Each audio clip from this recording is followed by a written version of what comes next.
Abortion advocates want taxpayer funding, how pro-life lawmakers are reacting.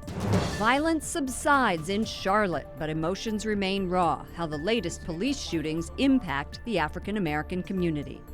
Catholics get a louder voice in the Donald Trump campaign. A member of his new advisory board describes the group's goals.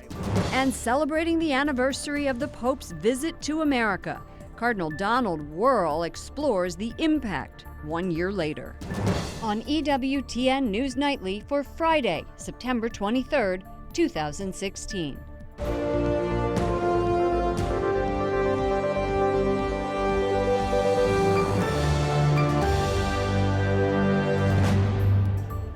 Good evening, and thank you for joining us. I'm Lauren Ashburn. Newly released video captures the moment a man was shot and killed by police in Charlotte, North Carolina, an incident which sparked violent protests. We want to warn you, this video is disturbing. He doesn't have a gun. He has a TBI. He's not going to do anything to you guys. He just took his medicine.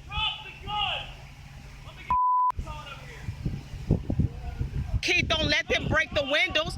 Come on out the car. Keith, don't do it. Keith, get out the car.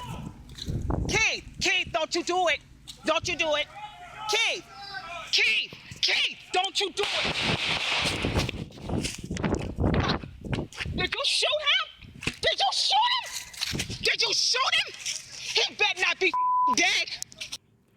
Heath Scott's wife recorded the video. You can hear her saying he has a TBI, meaning a traumatic brain injury. She tells officers he doesn't have a gun, but investigators say he did. Police have not yet released their video of the shooting. And a Tulsa police officer is out on bond after reporting to jail this morning. Officer Betty Shelby is charged with manslaughter for the September 16th shooting and killing of 40-year-old Terrence Crutcher, an unarmed black man. His sister says she won't be satisfied unless Shelby is convicted. We know the history of these cases. We know this is the formality. We know she's been charged, but then we get no convictions. Officer Shelby could face 4 years to life in prison if she's convicted. Rev Derrick McCoy is the National Clergy Center Director at the Center for Urban Renewal and Education. Welcome to the program, Reverend.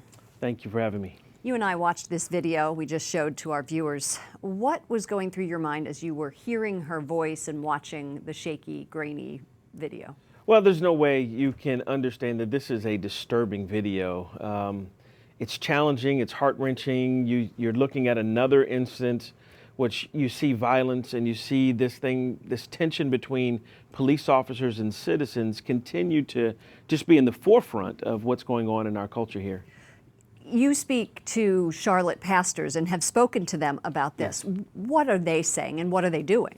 Well, one thing that's the truth of the matter is that over 70% of the people that have actually been arrested since these riots have gone on and have been doing a lot of these disturbing things that the police have taken away are not even from that area. Have they been bussed in? Or they have been bussed in. By the whom? Problem is, well, see, this is the issue. You have this whole issue with Black Lives Matter. You have this issue with other kind of ancillary groups, and unfortunately it's funded by folks like George Soros and others, that they're actually bussing people in to continue to not only where you see a little tension and a little bit of a strike of a fire, but they're just illuminating it and just putting oil and gas on an already volatile situation. And that's the problem.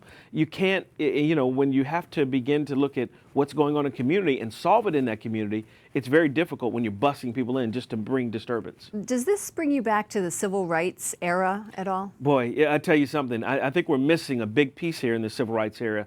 If we looked at how Martin Luther King did, and they put together the things they actually had to sign to do non-violence protests, it's a whole different dramatic story. He talked about at the point we're saying, hey, you know what? We don't wrestle against people and fight against people. We fight against principalities and powers, as it says in St. Paul. That's a very dramatically different thing. He also said we don't continue, when we deal with, the only way to combat the forces of evil is really by intense love and agape love. And so you don't see that being talked about in today's protests.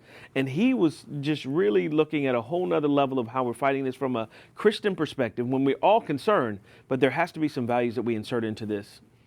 I think you're absolutely right. Rev Derrick McCoy is the National Clergy Center Director at the Center for Urban Renewal and Education. Thank you for joining us. Thank you.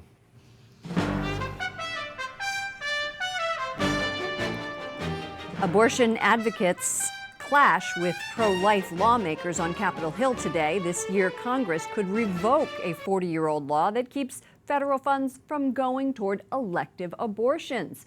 Wyatt Goolsbee joins us from Capitol Hill. Wyatt? Lauren, the concern is focused on the Hyde Amendment. It prevents taxpayer funding for elective abortions. Now, it's not a permanent law. Congress has to pass it each year, and each year it gets harder to grow the support. I would love to talk about black communities if you'd like me. But I'm asking you a specific question. On a day full of cheers and jeers on both sides of the abortion issue, one voice stood out the most.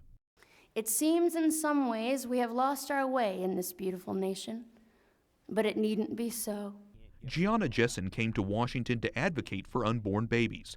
Jessen is a survivor of a botched saline abortion attempt in Los Angeles. As a result, she was born alive with permanent brain damage. We are given the charge to, as Christians, to stand up for those that cannot speak for themselves. Jessen had to lean against this wall while talking to us, but she says her cerebral palsy is a gift because it reminds her that she has to lean on Jesus for everything. I earnestly ask that you support this bill to stop infanticide. She and other pro-life activists are calling on lawmakers to vote in favor of the Hyde Amendment because she doesn't want taxpayer dollars to pay for elective abortions. Lawmakers on both sides of the aisle thank Jessen for coming, but some in Congress are skeptical of the Hyde Amendment. Representative John Conyers, the longest-serving current member, says there have been unintended consequences. African American women constitute a higher percentage of people that would be affected. Representative Trent Franks disagrees, saying the Hyde Amendment is good for taxpayers who object to paying for abortions. During today's hearing, Franks also talked about a new bill he's proposing that would make sure babies born alive after attempted abortions, like Jessen, would be given proper medical care and equal protection under the law. If we don't have the courage as a people to protect born alive little babies, then who will we ever have the courage to protect ultimately? Representative Franks also told me that he wants both Donald Trump and Hillary Clinton to lay out and explain exactly how they would tackle both issues, both taxpayer funding for elective abortions and how to treat babies who are born alive after abortion attempts. Lauren? Wyatt, what's the likelihood that the Hyde Amendment would be revoked this year? Well, there's certainly going to be a push for that. There are a lot of Democrats who want that, like Judy Chu from California, for example. So there is a chance, but I think more than likely the Republicans will be able to rally and keep the Hyde Amendment in. Now, again, this is not a permanent law. This is a law they have to vote on every year. So I think this is going to play out again next year and the year after that. Okay, Wyatt Goolsbee reporting for us on Capitol Hill. Thank you, Wyatt. The White House says it's looking into an apparent cyber breach after a scan of First Lady Michelle Obama's passport was posted online. Investigators have not said who may be responsible for the hack. It was allegedly came out of a Gmail account of a White House advance staffer responsible for logistics for official trips. After months of bad blood, Senator Ted Cruz endorses Donald Trump for president. Cruz wrote on his Facebook page this afternoon, "A year ago, I pledged to endorse the Republican nominee, and I'm honoring that commitment." Cruz says he'll vote for Trump because a Clinton presidency would lead to, quote, devastating results for our country. And Congressman Sean Duffy says Donald Trump will fight for the issues and policies of greatest concern to Catholics. Duffy is one of 34 people named to Trump's Catholic Advisory Group. Matt Schlapp is the chairman of the American Conservative Union and a member of Trump's new Catholic Advisory Board. Matt, welcome to the program. Great to be with you, Lauren. Heavy hitters on this advisory board. What is it about? What's the role of this board? The role of this board is to actually work with Donald Trump and Mike Pence and the campaign to make sure they understand the public policy issues that are really important to Catholics. Like some of those are very obvious, like upholding the sanctity of life and traditional marriage and our First Amendment religious protections, but it also goes beyond that to other issues that are affecting Catholics around the country. And this is kind of like an early warning system to the candidate. Was the advisory board formed because Donald Trump was losing the Catholic vote? He still is losing the Catholic vote to Hillary Clinton, especially among Hispanics, Right. where 77% of them are voting for Hillary Clinton. You know, Lauren, if you look at Catholic voters, you can separate them to two really kind of obvious segments. Go to church, practicing Catholics, and then there are those Catholics that have on the borders. Yeah, less close relationship maybe to the daily practice of their faith. But Catholics as a whole are the ultimate swing constituency. Catholics really decide who becomes the president of the United States in so many ways. So the key is to connect very strongly to those weekly church attending Catholics and to expand that to the broader group of Catholics around the country who are the swing constituency. Where in the priority of Donald Trump's campaign is the Catholic outreach vote? I think it's very important. One of the reasons why you're seeing the Catholic Advisory Committee come out so late is because they realize how important it is. At this point in a campaign, you don't focus on things unless they are central to winning. And this demonstrates that these issues and the Catholic constituency is central to them winning. It's central to them winning in states like Wisconsin or Pennsylvania or Iowa. These are critical votes that he has to attract. It also is important if he were to win, Lauren. Yeah. Because if he becomes the president of the United States, all these public policy concerns, the concern over who's on the Supreme Court, which will be his first decision. Very first decision, who's on the Supreme Court, that's going to be dramatically important to these voters. So it's about winning this election, but it's also about immediately governing. And Catholics have a big seat at that table. Many Catholic leaders voiced very grave concerns at the beginning and during the primaries about a Trump presidency. What are your personal reasons for now joining the board? You know, I know him. I've gotten to deal with Donald Trump. I can tell Catholic voters around the country that my experience is that he's kept his word with me. He's a listener. He wants to learn about what voters, and specifically Catholic voters, care about. And when he tells us he's going to do certain things, I think they can take that to the bank. And I think they can definitely take that to the bank on the Supreme Court, where we could have 3 to 5 openings in the first term of this very next president. What is your first part of advice to him? My very first thing that I would say is to understand Catholics in America today is to understand the fact that we feel like we've been marginalized, that we're made fun of, that we can't publicly express our views anymore on the job or in other parts of society because we're called haters and bigots, and we're made to feel bad for our faith. And he needs to connect to that because nobody stands up for the little guy better than Donald Trump. And people of faith around this country need a president who will tell the government, back off, faith has made this country great, leave them alone. Leave the little sisters of the poor alone. Allow people to have conscience on these basic questions of contraception and life and these other basic questions, which this government, unfortunately, has been so hostile to us about. Matt Schlapp is chairman of the American Conservative Union. Good luck with the Catholic Advisory Board. Thanks for joining us. Thank you. Donald Trump and Hillary Clinton will face off Monday in their first presidential debate. Our Jason Calvi will be at the debate site at New York's Hofstra University. I'll provide team coverage here in Washington. You can watch News Nightly Monday for a preview of the debate and Tuesday for analysis. Coming up, more evidence of the migrant crisis in the Middle East, a tragedy at sea, and remembering Pope Francis's historic trip to America 1 year later.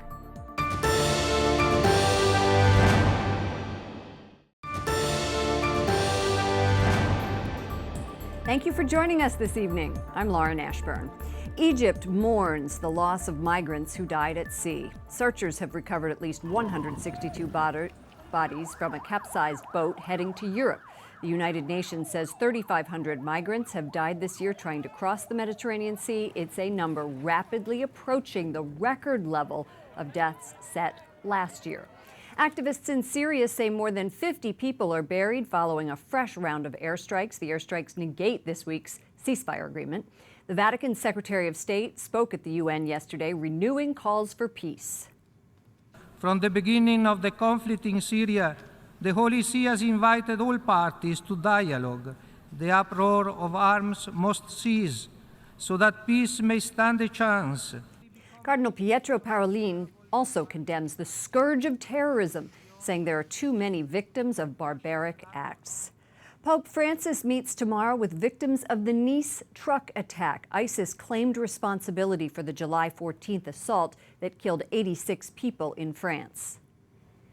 Mary Shevlin joins us from Rome. Yesterday you were at the Padre Pio Shrine. Tell me what's happening in Rome tomorrow with Pope Francis. Well, it's a very touching moment tomorrow, Lauren. We're going to have the victims' families from the Nice attacks in France that happened July 14th. We remember that Pope Francis expressed his desire immediately after those horrific attacks to meet with the families and the loved ones of those who had been killed. So a little bit of the numbers that are coming out today that we know for tomorrow, about 200 direct family members of those victims will be here flying in from France, and 150 other people that may have just happened to be on the promenade even that evening and were somehow emotionally affected by those events. They're all coming here to Rome tomorrow to meet with Pope Francis at noon in the Paul VI Hall just here behind me for a moment of prayer, comfort, and consolation. Well, Pope Francis can't meet with everyone from every place where terrorist attacks happen or violence happen. How did this come about? How significant is this? I think you bring up a good point, Lauren. We know that he's the pastor of the Universal Church. He's everyone's pope, if you will, Catholic or not. And when these things happen, it really cuts him to the core. And he sends telegrams all over the world. He obviously can't be all over the world. So France being nearby, they're able to come down and meet with His Holiness. So I think it just sends a message to all of those who have been suffering or afflicted by terrorism or blind violence, as Pope Francis calls it, a message that the Pope is embracing you with his prayer. And in moments like this, what we need is mercy and compassion and prayer. And Pope Francis has been encouraging us all to pray for peace. Mary Shevlin, our Rome producer, thank you so much for joining us. Enjoy your weekend. Thank you, Lauren. You too. Today marks 1 year since Pope Francis made his historic visit to the White House and celebrated the canonization Mass of St. Junipero Serra. The Mass was the first ever canonization on U.S. soil. The Holy Father's 3-day D.C. trip also included an address to a joint meeting of Congress and a visit with the homeless. We went on to New York, he went on to New York, and then Philadelphia for the World Meeting of Families. The Archdiocese of Washington's Cardinal Donald Wuerl joins us now. Your Eminence, it was 1 year ago that we were planning for his visit vigorously, and now it is 1 year later. What impact do you think our Holy Father had on Washington? I think there are a number of areas where that visit left a strong, strong impact. One, he really did encourage us in our faith. I mean, he is Peter the Rock, but he came to encourage us in our faith. He also brought with him for the canonization of Junipero Serra the message that we, like that wonderful saint, the first American saint canonized in the United States, have to go out and share our faith. It's something we don't keep to ourselves, but we go out and bring it to others. And I think a third part of the impact is the fact that he reminded us and helped us renew our commitment to help one another. The whole Catholic Charities outreach and the effort to engage people, I think that was affirmed by him. We had over 100,000 people in the Walk with Francis effort to help someone else. Those were all part of the impact he left, and that continues to touch us today. I believe it. The spirit of that campaign is still alive. I received an email from the diocese asking to continue to walk with Francis. Now, you were with him nonstop on his 16 almost different visits that he had from all of the different places, including the White House and the Capitol and the canonization Mass and back to the nunciature. Tell me, what is the one thing that stood out to you about His Holiness? I think if there was any one particular quality, it was his joy. He was so alive in the joy of the gospel. And where that would always come to the surface in its most heightened form was when he was with children or people who have great needs. We had arranged that there would be young people, school kids, to greet him every time he came and went from the nunciature. And they practically had to pry him away from those kids. I think that's what sticks in my mind. His joy and his outreach to everyone, but especially those with needs. Thank you so much for joining us, Your Eminence, Cardinal Donald Wuerl, the Archdiocese of Washington. Up next, Theology of the Body. We discuss the Church's teaching on human sexuality. And a new museum in Washington, D.C., how it brings African American history to life.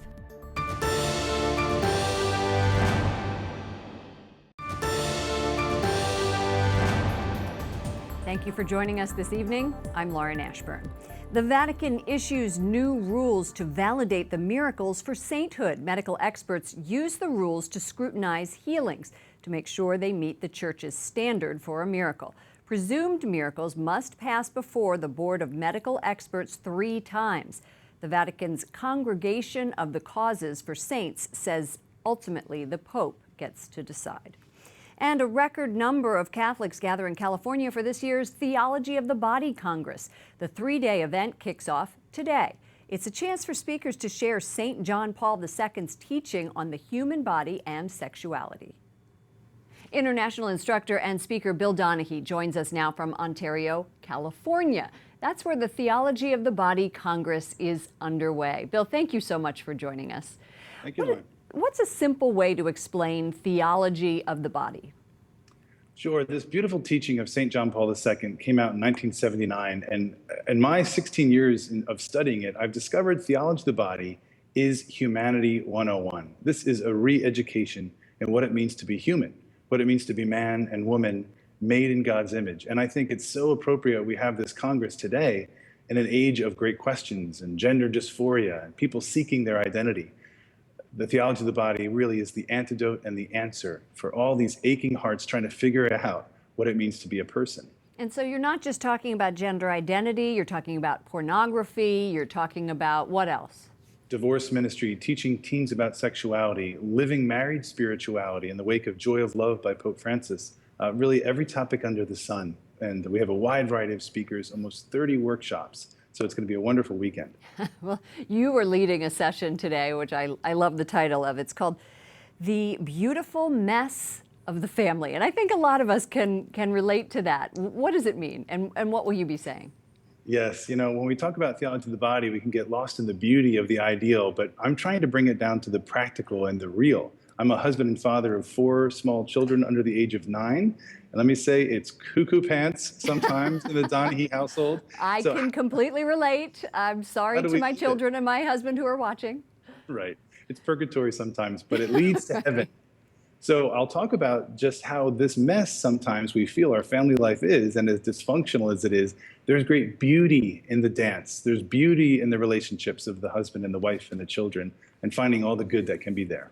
What do you think the biggest misconception is about the theology of the body? What would Catholics or people who aren't Catholics looking in say? Yeah, you know, our institute's been in existence for almost 12 years now. And early on, I think people thought theology of the body, well, that's for married people. That's just for the married vocation. But we've come to realize John Paul's giving us blueprints for human life. So we don't want to pigeonhole it. The theology of the body is for every vocation, every man and woman. And it's beyond even the Catholic faith. Every person's aching to know their identity and also their vocation, which is to love. So it's for everyone. I wish I could be there with you. Good luck with the Congress, and thank you for all of the work that you do. Bill Donahue, Theology of the Body. Thank you. Thank you.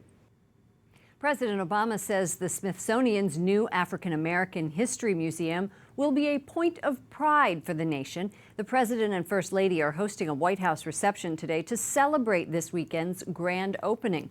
The design of the African American History Museum is reminiscent of an African headdress. It sits in the shadow of the Washington Monument, not far from the White House. The museum is designed to showcase the highs and lows of the African American experience. There are displays of tiny shackles used on slave children and a biplane flown by the Tuskegee Airmen. This is a place that looks back, that revels in the past, but is pointing us towards a future. This is everybody's story. It's not black people's story, it's a story of America. The African American History Museum opens to the public tomorrow, but it may be December before you can get in. All free tickets have been claimed through Thanksgiving. That does it for us and the EWTN News Nightly team. I'm Lauren Ashburn. Enjoy your weekend. Good night and God bless.